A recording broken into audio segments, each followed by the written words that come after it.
For nearly 80 years, aviation fans and historians have argued over one burning question: which propeller-driven fighter was truly the fastest in World War II? Today, we're going to settle that debate once and for all, using verified data from wartime test reports, official performance trials, and documented flight records. These are not paper projects or prototype aircraft that never left the runway. Every fighter on this list actually flew in combat or active service during the war, built, tested, and pushed to the absolute edge of piston engine performance. Each one represents a different kind of brilliance, desperate wartime innovation, cutting-edge engineering, and an obsession with speed that defined aerial warfare in the 1940s. So buckle up, because we're counting down the 8 fastest propeller fighters of World War II, from number 8 all the way to the one that ruled the skies in 19 for 5. At number 8, the Focke-Wulf FW190D9, top speed for 26 miles per hour. Nicknamed Dora or Long Nose, this German fighter was a radical evolution of the already feared FW190 series that had terrorized Allied pilots since 1941. The D9 replaced the older B&W radial engine with a more powerful Junkers Jumo to 13A inline engine, which required engineers to stretch the nose forward, giving it that long, distinctive look that earned its nickname. But this wasn't just a cosmetic change. That new power plant completely transformed the FW190 from a low-altitude dogfighter into a high-performance interceptor. Suddenly, the Luftwaffe had a fighter capable of climbing higher and faster, hunting down Allied bombers in the thin air above 25,000 feet.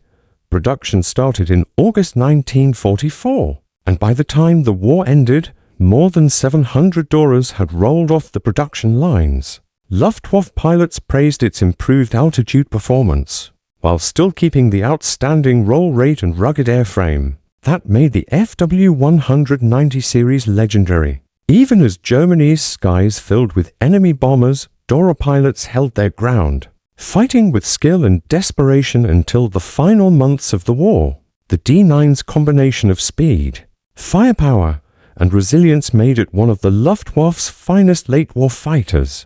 Though by that point, even the best aircraft couldn't change the inevitable outcome. At number 7, the Hawker Tempest MKV top speed for 135 miles per hour. This British beast was born from frustration. The earlier Hawker Typhoon had raw power but lacked finesse. It was fast, but struggled at high altitudes. So designer Sidney Cam went back to the drawing board, refining the airframe with a thinner laminar flow wing, and equipping it with the monstrous Napier Sabre engine. The result was the Tempest, one of the Royal Air Force's most devastating low-altitude fighters.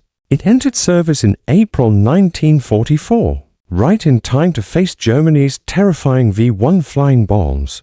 The Tempest's blistering speed at low altitude made it the most successful V-1 interceptor of the war. RAF pilots destroyed over 800 of the pilotless missiles, often chasing them in level flight and either blasting them mid-air or using their wingtips to flip them off course, a risky but effective trick. But the Tempest wasn't just a bomber interceptor. In dogfights, it was lethal, with its incredible acceleration for 20mm cannons and precise handling. It became one of the RAF's most respected fighters. In the war's final year, Tempest squadrons tore through German defenses, earning impressive kill ratios while supporting the Allied push across Europe. Many British pilots swore that the Tempest was the finest piston-engine fighter Britain ever built.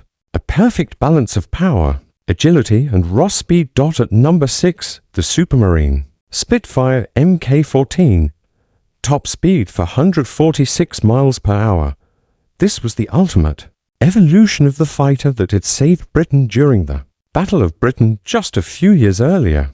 But by 1944, the Spitfire had changed almost beyond recognition. The Mk14 introduced the mighty Rolls-Royce Griffon 65 engine, pushing out more than 2,000 horsepower, double the output of the early Merlin-powered Spitfires. That much power meant engineers had to reinforce the airframe and enlarge the tail surfaces to manage the torque. But the payoff was worth it. the Mk-14 could climb like a rocket and fight at altitudes. Where earlier Spitfires struggled for breath, it became a formidable high-altitude interceptor, easily matching or surpassing the latest German fighters. The Mk-14 entered service in early 1944 and immediately made its mark, intercepting German reconnaissance planes and even engaging the early jet fighters that began to appear over Europe. Its acceleration stunned enemy pilots used to escaping older Spitfire variants. By the end of the war, more than 900 Mk sheaves had been built, serving with distinction across Europe and Asia. Many pilots described it as the perfect Spitfire, fast, agile and deadly, marking the high point of a design that had started humbly back in 1936.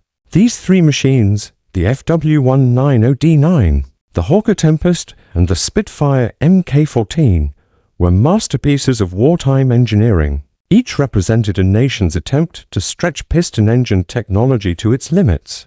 And yet, they were only the beginning. Because as the war raged on, the race for speed wasn't slowing down, it was just getting started. And next, we'll look at the fighters that shattered expectations, broke records, and pushed the very definition of what a propeller-driven aircraft could do. The arrival of the Spitfire Mk-14 marked a turning point. By 1944, the skies above Europe had become a playground for engineers racing against time, each determined to build the ultimate piston-engine fighter before the jet age arrived. And on the other side of the Atlantic, America was about to unveil a machine that would push that race into overdrive. At number 5, the Grumman F-8F Bearcat, top speed for 155 miles per hour, built in the closing stages of the war. The Bearcat was the final evolution of Grumman's legendary line of carrier-based fighters. It was designed with one goal: create the fastest, lightest, most agile carrier fighter that could operate from even the smallest decks in the US Navy fleet. Engineers started with the massive Pratt & Whitney R2800 Double Wasp, a 2,100 horsepower powerhouse that had already proven itself in the Hellcat and Thunderbolt. Then they stripped away everything unnecessary, designing the smallest, leanest airframe that could possibly contain that much muscle. The result? A rocket with wings. The F-8F could climb to 10,000 feet in just 94 seconds, faster than any other American fighter of the era. Its roll rate was incredible. Pilots said it could turn faster than they could think. And though it was compact, it still carried a serious punch, either for 20mm cannons or 6.50 caliber machine guns, depending on the configuration. Unfortunately, the Bearcat arrived too late. It entered service in February 1945, just months before Japan's surrender. Only 24 had reached operational squadrons by the time the war ended. But everyone who flew it agreed it was something special. Test pilots and Navy aces described it as the finest handling piston-engine fighter ever built, an aircraft that felt alive, perfectly balanced between brute force and finesse. Even after the war, its legend grew. The Bearcat became the aircraft of choice for the US Navy's Blue Angels demonstration team, and in peacetime competition, it smashed climb records that would stand unbroken for years. If it had arrived 6 months earlier, the Bearcat might have rewritten the final chapter of the Pacific Air War. At number 4, the Focke-Wulf T-15H, top speed for 169 miles per hour. By late 1944, Germany's situation was desperate.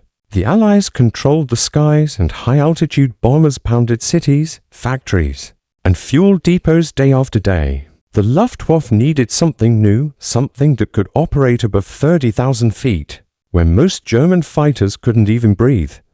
That's when the T-15H appeared, a last-ditch masterpiece from designer Kurt Tank, the same mind behind the FW-190. This wasn't just an upgrade. It was an entirely new aircraft built for extreme altitude combat, with wings nearly 48 feet across, a pressurized cockpit, and a Junkers Jumo T-113E engine equipped with a 2-stage supercharger. The T-15H was optimized to fight in the thin, freezing air above the clouds. At those heights, it was untouchable. Allied pilots who faced it described it as a ghost, climbing faster, flying higher, and accelerating beyond what seemed possible for a propeller-driven plane. The Ta-15H could outclimb, outrun, and even outmaneuver almost any opponent at altitude. But, as with so many German wonder weapons, it came too late. Production began in November 1944, and by the end of the war, only about 150 units had been built. Very few reached operational squadrons, and even fewer ever saw combat. One of those rare encounters became the stuff of legend. On April 14, 1945, German pilot Oberfeldwebel Willy Resch took off in a Ta-15H and found himself facing 4 American P-51 Mustangs at high altitude. Against impossible odds, he managed to shoot down 2, damage a 3rd, and then escape, a testament to the aircraft's staggering performance. Still, the Ta-15H was a symbol of both brilliance and futility. It was one of the most advanced piston-engine aircraft ever built, but it arrived when Germany had no fuel, no time, and too few trained pilots left to use it effectively. Had it been introduced 2 years earlier, it could have changed the air war over Europe. Instead, it became one of history's greatest what-ifs. Meanwhile, across the Atlantic, America wasn't slowing down. Engineers were still pushing propeller technology to its breaking point. The result would be a series of machines that shattered speed records and set the final benchmarks before the Jet H took over. The race for the skies wasn't about survival anymore. It was about perfection. At number 3, the Republic P-47M Thunderbolt. Top speed for 172 miles per hour. The P-47 was already a legend, a massive, rugged fighter bomber known affectionately as the Jug. But by late 1944, the US Army Air Forces needed something faster. The Germans had begun deploying high-speed aircraft, including early jet fighters, and the standard Thunderbolts couldn't always catch them. So engineers at Republic Aviation decided to push the design to its absolute limit. They stripped weight, refined the aerodynamics, and installed a modified Pratt & Whitney R2857 engine with an advanced turbo supercharger and water injection for emergency power. The result was the P-47M, a beast built to chase and destroy the Luftwaffe's fastest planes. On paper, it could hit for 172 miles per hour, faster than most Allied or Axis fighters. But speed came at a cost. The M model was temperamental. Early engines had reliability issues, and maintenance crews had to baby them constantly. The 56th Fighter Group, the only unit to fly the P-47M, endured weeks of engine troubles before finally getting them combat-ready. Once fixed, though, the P-47M was unstoppable. It combined the Thunderbolt's famous toughness and heavy firepower with jet-like performance. The 56th used it to hunt down German jets, intercept reconnaissance aircraft, and dominate dogfights until the very last days of the war. It wasn't just the pinnacle of the Thunderbolt line, it was the limit of what piston technology could achieve. In the American arsenal. By 1945, the world's top engineers had squeezed every ounce of power out of propellers and pistons. But Germany wasn't done yet. There was one last machine, a fighter so strange, so advanced. It looked like it came from the future. And when it took off, it didn't just challenge the limits of speed, it shattered them.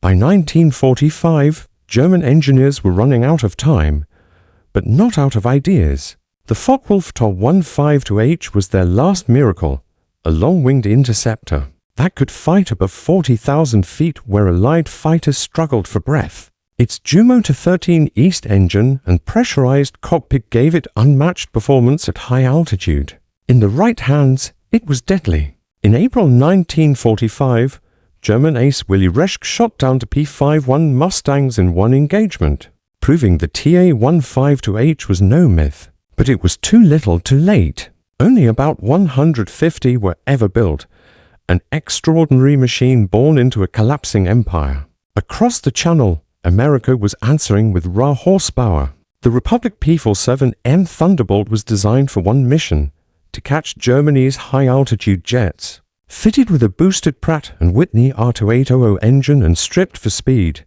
it could hit for 172 miles per hour, making it one of the fastest piston-engine fighters ever. It was powerful, but temperamental, prone to engine failures early on. Once fixed, though, the jug became a monster, a tough, heavily armed interceptor that even jets learned to respect. And then came the strangest fighter of all, the Dornier 335 File. With one engine pulling and another pushing, it looked like something from the future. Capable of 474 miles per hour, it was sleek, deadly, and decades ahead of its time. But just like the TA-152, it arrived too late to matter. Fewer than 40 were completed before the war ended. Allied pilots who tested captured examples. Later called it the finest prop-driven aircraft ever built.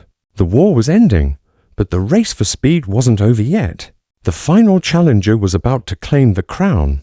The final evolution of the Mustang, the North American P-51H, was the fastest propeller fighter of World War II. It wasn't a simple upgrade. It was a complete redesign. Engineers shaved off 1,500 pounds, refined the fuselage, and added the Packard-built Merlin engine with water injection. The result? A staggering 487 miles per hour, nearly touching the 500 mph mark. It could climb faster, roll quicker, and fly farther than any of its rivals. Test pilots called it the best handling Mustang ever built, but fate repeated itself. Production began in early 1945, just as the war was ending. More than 500 were delivered, yet none saw true combat before peace arrived. Still, the P-51H stood as the ultimate symbol of what piston-engine technology could achieve. The absolute edge of the propeller age. Looking back, it's astonishing. Only 61 miles per hour separated the 8th place FW190D from the top-ranked P-51H. Every mile per hour was bought with sweat, genius, and courage. These aircraft weren't just machines. They were humanity's final push before jet engines took over. The FW190, the Tempest, the Spitfire, the Thunderbolt, the Bearcat, the File, and the Mustang, each was a masterpiece forged under fire. They proved one truth that every pilot understood in the chaos of war. Speed meant survival. And though the jet age soon began, these 8 fighters remain legends, roaring reminders of the time when propellers ruled the sky. Asterisk, if you love stories like this one, go ahead and subscribe. It really helps the channel. And I've got more incredible warplane stories coming soon.